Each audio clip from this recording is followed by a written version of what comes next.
اللهم صل وسلم وبارك على سيدنا محمد وعلى آله وصحبه أجمعين. ازيكم يا أحلى متابعين في الدنيا؟ زي ما احنا متعودين بنبدأ الفيديو بتاعنا بالصلاة على الحبيب، وندعي لأمواتنا بالرحمة، ونقول الفيديو بتاعنا جامد جدا. يعني حاجة جميلة جميلة جميلة جميلة بمناسبة الشتاء، والفاكهة بتاعته بتبقى جميلة بصراحة. أول حاجة نبدأ بيها المكونات الجافة. حطينا كوباية ونص، بصوا كوباية ونص بس مفيش غيرهم، دقيق. ركزوا معايا، دي المكونات الجافة بتاعتنا. حطينا معلقة كبيرة بيكنج باودر، ذرة ملح، دي أول حاجة. كوباية سكر. كده الفيديو بتاعنا ده واللي احنا هنعمله كل مكوناتنا على بعضيها. حطينا البيض، 3 بيضات.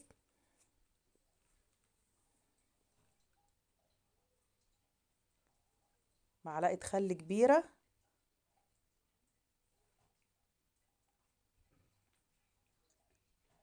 طبعا حطينا البيض والخل، لازم الفانيليا.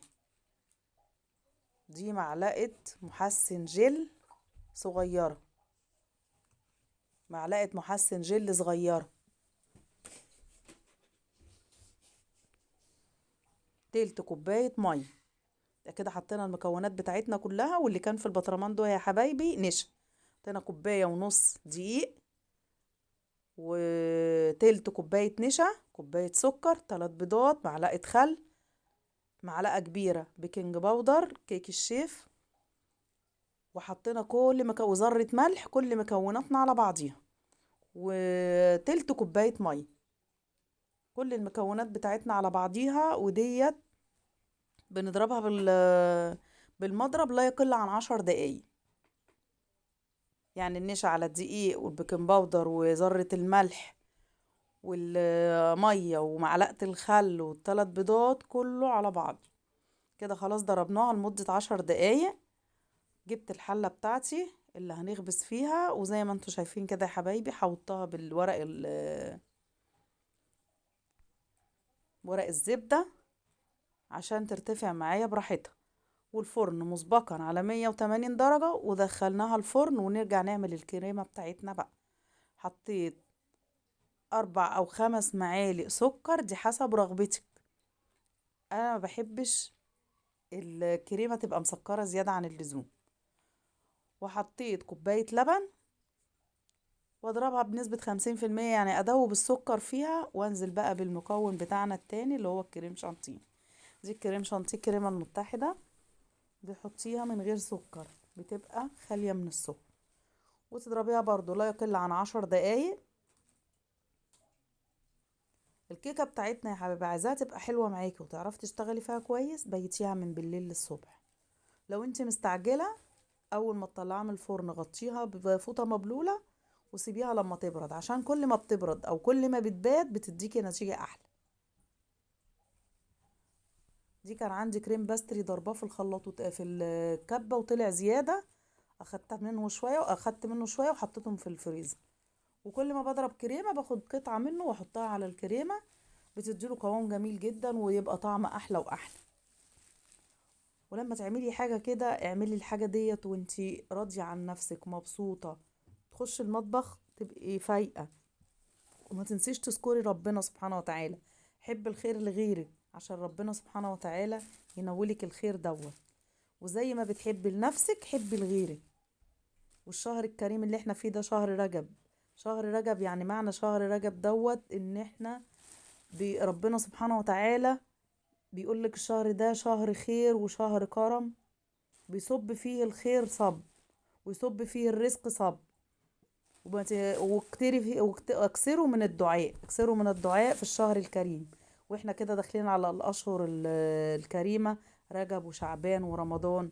دول شوية فاكهة كده قطعناهم كانوا عندنا، صباعين موز على حبة فراولة على كيويتين وتفاحتين. كده الكيكة بتاعتنا دي كانت بايتة يا حبايبي من بالليل، غطيتها وسبتها لتاني يوم الصبح. قطعتها لجزئين 2 بس عشان الكريمة قليلة. دي مية بسكر بتحطيها على النار تغلي، تسيبها تبرد، بتسقي بيها الكيكة بتاعتك مع انها طرية وهشة وجميلة. مش عايزة يعني اي حاجة تطريها، بس برضو مفيش داعي ما يعني مفيش مانع ان انت تطريها عشان تبقى كويسة معاكي وانت بتاكلي. دول شوية سلطة فواكه بقى عملتهم. خرطت كل السلطة اللي معانا اللي انتوا شايفينها دي على بعضيها، تفاح على فراولة على كيوي على موز، وحطيت عليهم معلقة سكر، ورحت حطاهم فوق الكريمة عشان طبعا ما تاخدهاش وتجري وتتزحلق. حطيت الكريمة الأول، بعد كده السلطة. ببدأ أجلسها كده من الجناب، ومش بتحكم في تجليسها قوي او بعملها بيرفكت يعني، عشان خاطر هنشوف دلوقتي. انا هحط لها ورق فاكيوم، بلفه كده حواليها، عشان انا عايزة هتشوفوا دلوقتي الشكل الجمالي. عايزة اعملها منظر، هتشوفوا دلوقتي هتدينا الشكل ايه في الاخر. ده شوية الفراولة قطعتهم شرايح كده مثلثات. ببدأ بقى ارصها كده زي ما انتوا شايفين يا حبايبي. يعني اول رصة بترصيها عادي، والتانية بتاخديها في النص، يعني بين كل اتنين تحط واحدة. هتشوفوا، خليكم معايا للاخر، هتشوفوها هتبقى شكلها عامل ازاي، هتبقى جميلة بصراحة. وزي ما قلت لكم يا جماعة، ما تنسوش الدعاء، اكثروا من الدعاء في شهر رجب، عشان الشهر ده ربنا سبحانه وتعالى بيكتر فيه الرزق يعني مش قادرة اقول لكم، يعني شهر رجب وشهر شعبان دول من الاشهر الى احب، يعني احب الناس، احب الاشهر لقلوبنا، اذا كان في الدعاء او في الطاعة. انا حطيت الكيوي ورحت شايلهم تاني، وقلت لا احط شرايح تفاح، سلايس تفاح كده الاول نكسر بيها اللون، وبعد كده نبقى نحط الكيوي. كده دي شرايح تفاح، اللي هو التفاح الاخضر اللبناني ده. كان عندي تفاحة من ده وتفاحة من ده برضو، رحت مقطعة واحدة. والكيوي بقى عشان تدي منظر، يعني ايه، احمر اصفر اخضر كده، الوان جمالية العين بتاكل قبل البق. ودي التفاحة اللي احنا قطعناها. طبعا انا مش قوي في التقطيع يعني، بعد ما حطيتها على الشمال رجعت وقلت لا خلينا في اليمين، ربنا يجعلنا من اهل اليمين. والكوية دي قسمتها زي الوردية، خدت نصها. ودول شوية السلطة اللي اتبقوا حطيتهم في النص. بصوا بقى شكلها جميل. بصوا بقى كده يا حبايبي، ده كان الاستاذ احمد جايب كيس مارشميلو. حطيه يا تيتا، والنبي يا تيتا حطيه حطولي يا ابني، هي مش محتاجة، بقت اوفر قوي برضو، مرضتش ازعله. حطيتها له، حطيت له في كل جنب كده مارشميلو دوت رسمة قلوب، حتى هو بقى يحط بايديه. قلت له ماشي يا استاذ احمد، حط بايديه. مديه اشكال جميلة. وافتكرت ان انا ما حطيت لهاش جيلو تلميع، ده شوية ما عنديش جيلو تلميع، شوية جيلي فراولة دوبتهم بشوية مية سخنين. ورحت قلت عشان الفاكهة لما تبات ما تبقاش دبلانة. طبعا انت كده بتلمعي بيها الفاكهة، اما تبيت معاكي في التلاجة او تقعد يوم او اتنين ما تبقاش دبلانة، لان احنا بصراحة يعني ايه، مش بناكل قوي يعني، ممكن تقعد معانا اسبوع على بال ما ناكلها.